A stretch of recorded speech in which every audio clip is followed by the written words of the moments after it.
Қобыланды батыр жыры.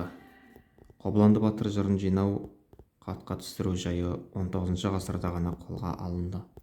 Жырдың бізге жеткен 29 нұсқасы бар. Оның 26 нұсқасы батырдың ерлігі жайында, ал 3 нұсқасы балалары Бөгенбай мен Киікбай батырларға арналған.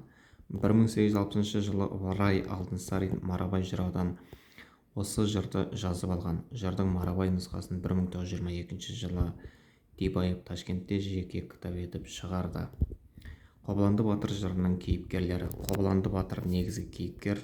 Тоқтарбай Қобыландының атасы, Аналық Қобыландының анасы, Қарлығаш Қобыландының қарындасы, Қарлыға Қобыландыға ғашық болған қыз, Алшағыр хан Қалмақтың ханы, Естемес Тоқтарбайдың 90 құлының бастығы,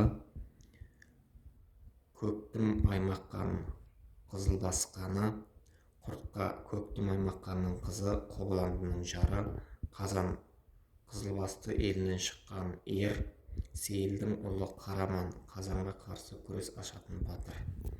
Қосымша мәлімет.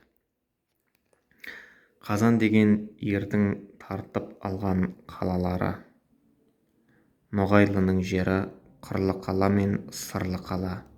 Қобыландымен күрескен, Құртқаны бағып жатқан ел, Қызыл ел.